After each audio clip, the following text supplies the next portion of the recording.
Buenos días, mi nombre es Natalie López Delgado. Soy estudiante de la Universidad Abierta y a Distancia de México y estoy estudiando la carrera en Promoción y Educación para la Salud. En apoyo con la Fundación Dime y Juntos lo Hacemos, estoy realizando mi servicio. El día de hoy vamos a tener una plática que es muy importante y el tema es el siguiente, la tuberculosis. Las preguntas detonadoras del día de hoy son: ¿qué es la tuberculosis? ¿Cómo se contagia la enfermedad?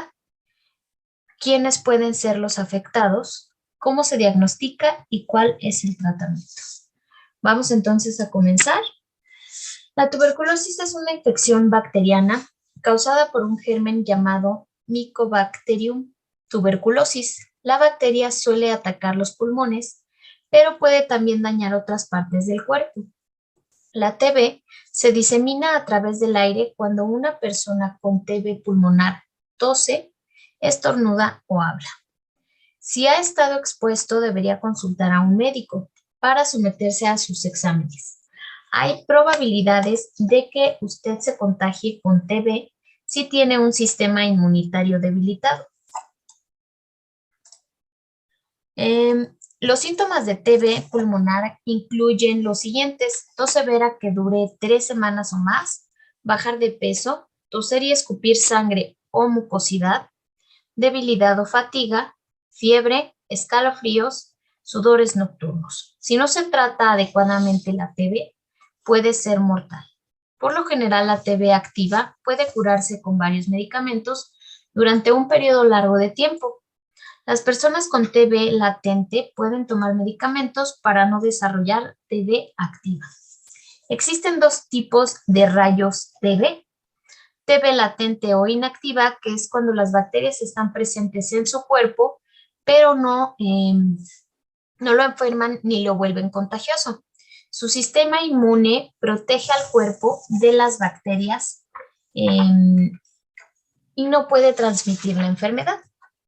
La TB activa, las bacterias están presentes y provocan síntomas. Su sistema inmunitario no puede combatirlas, puede ser capaz de transmitir la enfermedad. Si la tuberculosis afecta sus articulaciones, puede desarrollar un dolor parecido a la artritis. Si la tuberculosis le afecta a la vejiga, es posible que le duela ir al baño y que haya sangre en la orina. La tuberculosis en la columna vertebral puede causar dolor de espalda y parálisis en las piernas. La tuberculosis en el cerebro puede provocar dolores de cabeza y náuseas. Las personas sanas a menudo pueden combatir la infección. Por lo general, no desarrollan TB activa, pero las bacterias están latentes, inactivas en sus pulmones. Si su cuerpo no puede contener la infección y las bacterias continúan creciendo, se puede desarrollar TB activa. Esto puede suceder años después de estar infectado. Suele ocurrir cuando algo hace que su sistema inmune se debilite. La mayoría de las veces tendrá síntomas si se tiene TB activa. En algunos casos las personas tienen tuberculosis activa y no lo saben. ¿Cuáles son los síntomas? Los síntomas de la enfermedad de tuberculosis dependen del área del cuerpo, de donde se estén multiplicando las bacterias de la tuberculosis. Por lo general, las bacterias de la tuberculosis se multiplican en los pulmones, tuberculosis pulmonar. La enfermedad de tuberculosis en los pulmones puede causar síntomas como los siguientes: tos intensa que dura 3 semanas o más, dolor en el pecho, tos con sangre o esputo, que es flema que sale del fondo de los pulmones.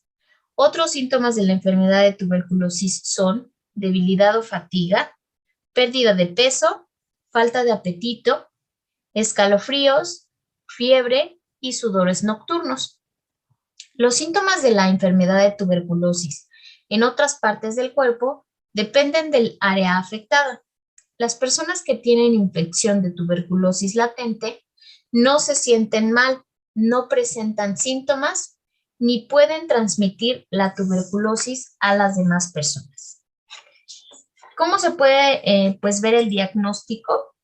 Bueno, estos son los síntomas que pueden tener las personas con tuberculosis. El diagnóstico, pues,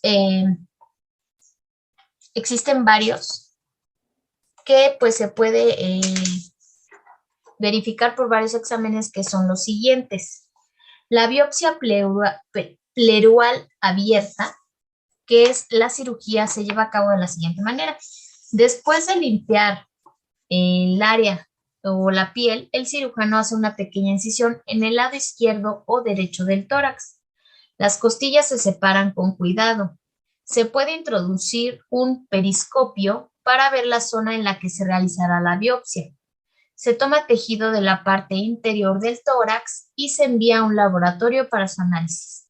Después de la cirugía, la herida se cierra con puntos de sutura. Su cirujano puede optar por dejar una pequeña sonda plástica en el tórax para evitar que se acumule aire y líquido. Otro sería la biopsia pleural con aguja. La biopsia pleural es un procedimiento para extraer una muestra de la pleura. Esto es el tejido delgado que recubre la cavidad torácica y rodea los pulmones. La biopsia se realiza para revisar la pleura en busca de enfermedades o infecciones. Este examen se puede hacer en un hospital o en una clínica o en un consultorio médico. El procedimiento implica lo siguiente. Durante el procedimiento, usted está sentado. El médico limpia la piel en el sitio de la biopsia. Se inyecta un medicamento insensibilizador, que es la anestesia, a través de la piel dentro del revestimiento de los pulmones y las paredes torácicas, membrana pleural. Se introduce una aguja hueca más grande a través de la piel dentro de la cavidad torácica. A veces el proveedor utiliza una ecografía o tomografía computarizada para guiar la aguja. Se usa una aguja de corte más pequeña dentro de la aguja hueca para recolectar la muestra de tejido. Durante esta parte del procedimiento, a usted se le pide que cante, tararee o diga E. Esto ayuda a evitar que el aire entre en la cavidad torácica, lo cual puede causar una atelestasia pulmonar o neumotórax. Cuando el examen acaba, se coloca el vendaje sobre el sitio de la biopsia. Otro examen que se puede dar es la biopsia sinovial, que es la extirpación de una porción de tejido que recubre una articulación. El tejido es llamado membrana sinovial para su análisis. El examen se hace en un quirófano, por lo regular durante una artroscopía. Este es un procedimiento en el cual se usa una cámara pequeña y equipo quirúrgico para examinar y reparar los tejidos dentro o alrededor de la articulación. La cámara se llama artetroscopio.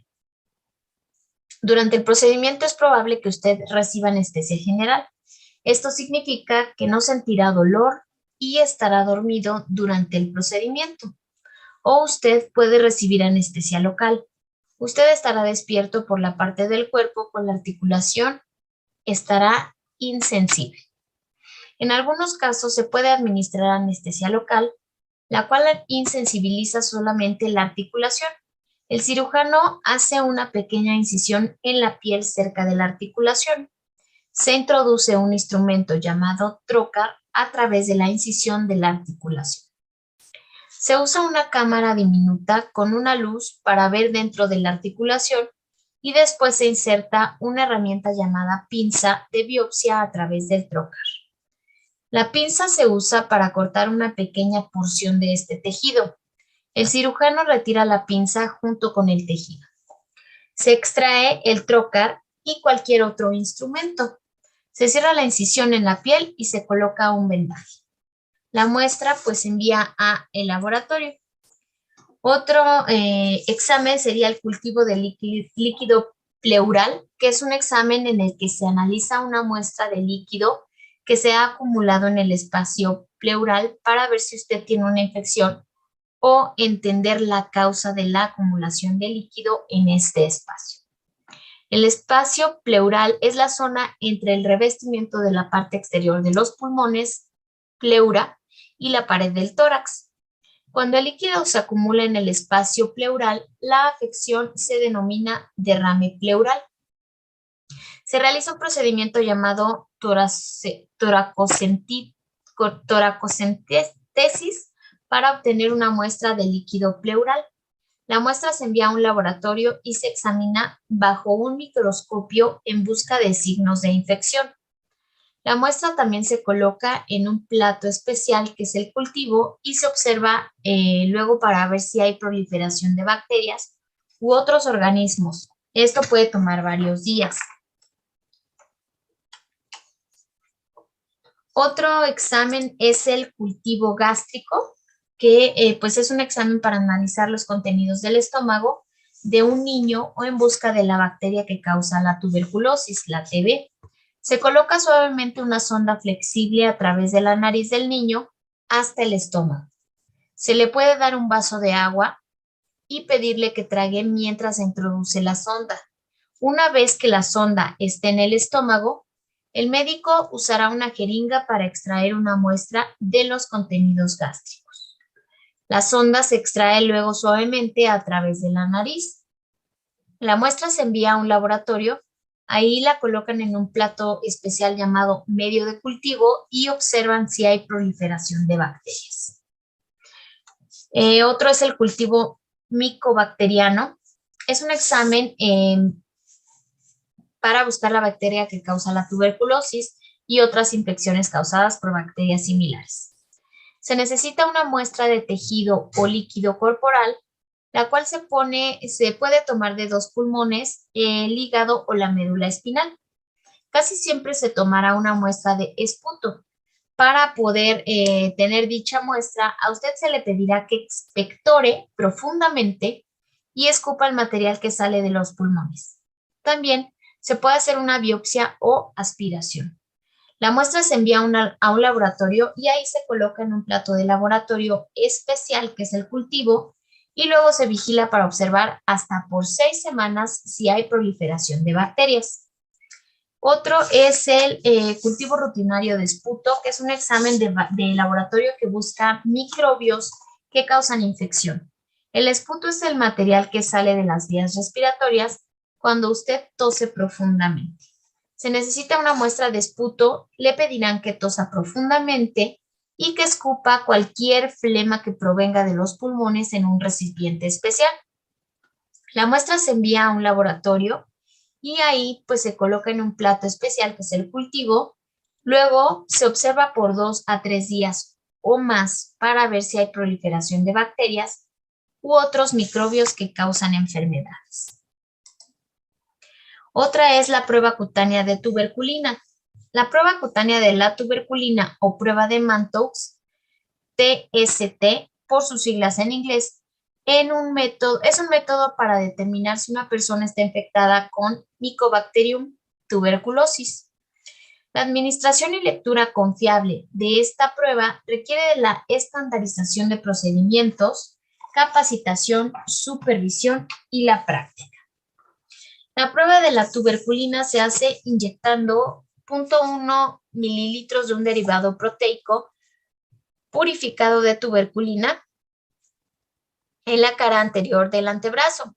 La inyección se debe aplicar con una aguja de tuberculina con el bisel de la aguja hacia arriba. La inyección es intradérmica. Cuando se aplica correctamente, debe producir una elevación leve de la piel o una roncha de 6 a 10 milímetros de diámetro. La reacción a la prueba debe ser interpretada entre 48 y 72 horas después de su administración por un trabajador de atención médica capacitado en la lectura de sus resultados. Los pacientes que no regresen dentro de las 72 horas deberán hacer otra cita para volver a hacer la prueba. La reacción debe medirse en términos de milímetros de induración, que es el área con hinchazón firme. La persona que interpreta la prueba no debe medir la eritema, el enrojecimiento. El diámetro del área indurada debe medirse a lo ancho del antebrazo, perpendicular al eje longitudinal. La mayoría de las personas pueden hacerse la prueba de la tuberculina. La prueba cutánea es el método de detección recomendado para los niños menores de 5 años.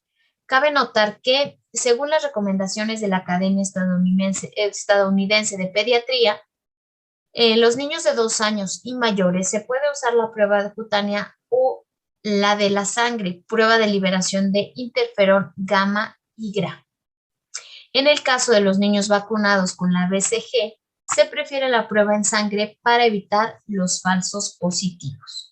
La prueba cutánea de la tuberculina está contraindicada solamente en las personas que hayan tenido una reacción grave a esta prueba en el pasado.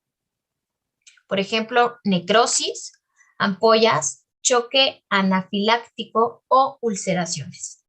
No está contraindicada en ninguna persona, incluidos los bebés, los niños, las mujeres embarazadas y las personas con el VIH. Sin embargo, para las personas vacunadas contra la tuberculosis con la BCG, es preferible la prueba de sangre. Hay 2 tipos de prueba que se usan para determinar si una persona está infectada con las bacterias de la tuberculosis, la prueba de la sangre y la prueba cutánea. Para la prueba en sangre, a veces llamada IGRA, se usa una muestra de sangre para buscar la infección por tuberculosis. Mide la respuesta de las proteínas de la TB cuando se mezclan con una pequeña cantidad de sangre. Solo se necesita una visita para la extracción de la sangre. Se anima a los proveedores de atención médica a usar las pruebas de la tuberculosis en sangre más nuevas para la detección de la infección. Las pruebas en sangre son, asimismo, el método de preferencia para evitar las reacciones falsas positivas en las personas de 5 años o mayores que estén vacunadas con el BCG. Los factores de riesgo son los siguientes. Algunas personas presentan enfermedad de tuberculosis poco después de contraer la infección en las semanas siguientes, antes de que su sistema inmunitario pueda combatir a las bacterias de la tuberculosis. Otras personas se pueden enfermar años después cuando su sistema inmunitario pues se debilita por otras razones. En general, aproximadamente del 5 al 10% de las personas infectadas que no reciben tratamiento para la infección de tuberculosis latente presentará la enfermedad en algún momento de su vida. En las personas cuyo sistema inmunitario es débil, especialmente las que tienen la infección por el VIH, el riesgo de presentar enfermedad de tuberculosis es mucho más alto que las personas con el sistema inmunitario normal. Generalmente las personas con alto riesgo de tener la enfermedad de tuberculosis pertenecen a estas 2 categorías. Personas que han sido infectadas recientemente por las bacterias de la tuberculosis o personas con afecciones que debilitan el sistema inmunitario. Personas que han sido infectadas recientemente por las bacterias de la tuberculosis. Entre estas se incluyen las siguientes personas: contactos cercanos de una persona con enfermedad de tuberculosis infecciosa, personas que han inmigrado desde regiones del mundo con altas tasas de tuberculosis, niños menores de 5 años de edad que tienen un resultado positivo en la prueba de la tuberculosis, grupos con altas tasas de transmisión de tuberculosis, tales como personas que viven en la calle, usuarios de drogas inyectables y personas con infección por el VIH. Quienes trabajan o residen con personas que tienen alto riesgo de contraer tuberculosis en establecimientos o instituciones, así como hospitales, albergues para desamparados, centros correccionales, asilos de ancianos y residencias para personas con VIH.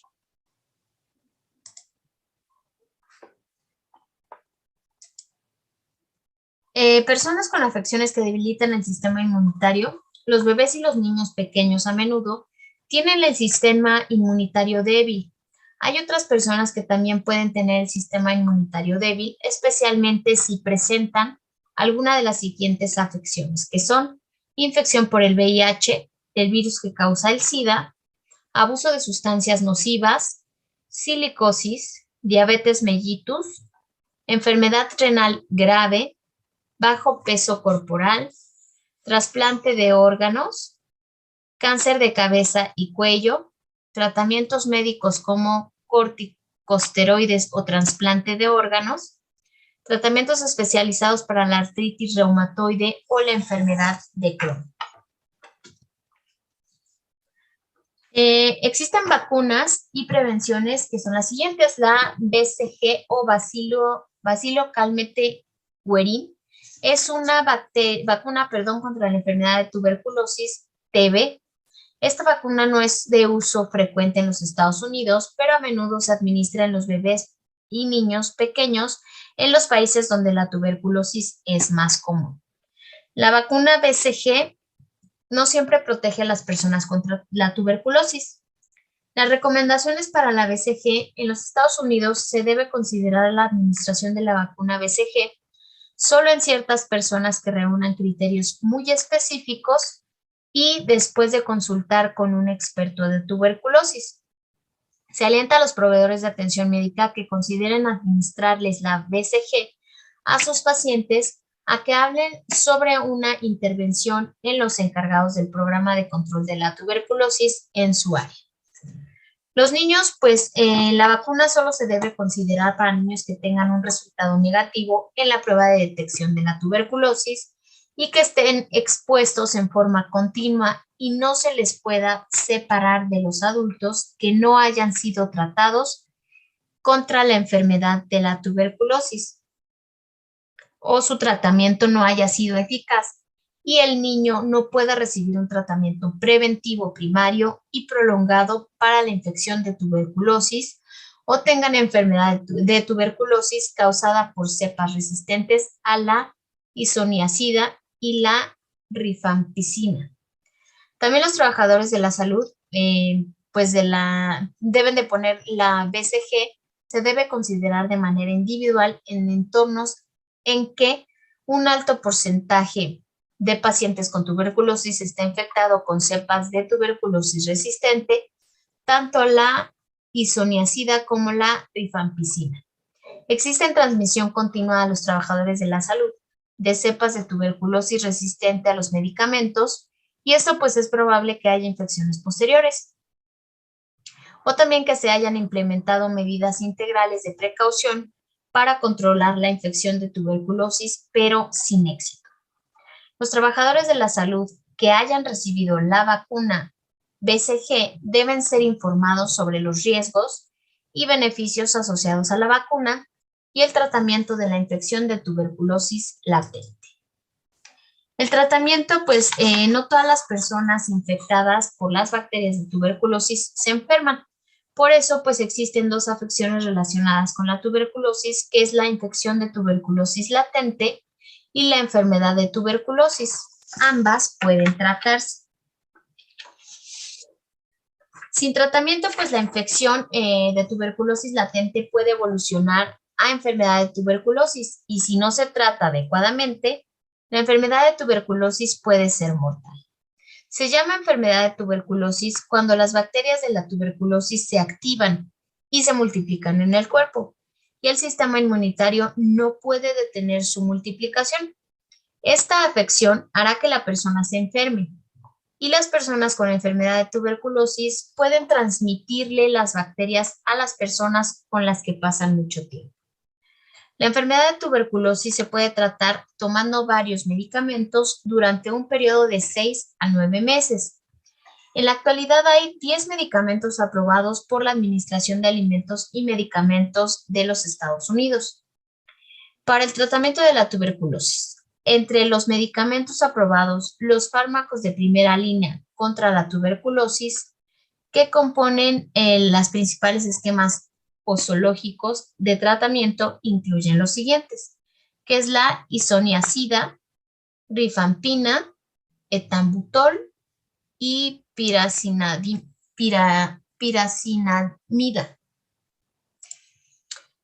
Las conclusiones a las que llegamos el día de hoy con esta información es que es muy importante que tengamos consultas regulares con el médico para poder detectar cualquier tipo de enfermedad y sobre todo detectarla a tiempo para que no se complique y sea más difícil con el paso de los días. También llevar un tratamiento que pueda detener esta enfermedad antes de que pueda afectar otro tipo de órganos. Espero que esta información les haya sido de mucha utilidad y nos vemos muy pronto. Hasta luego.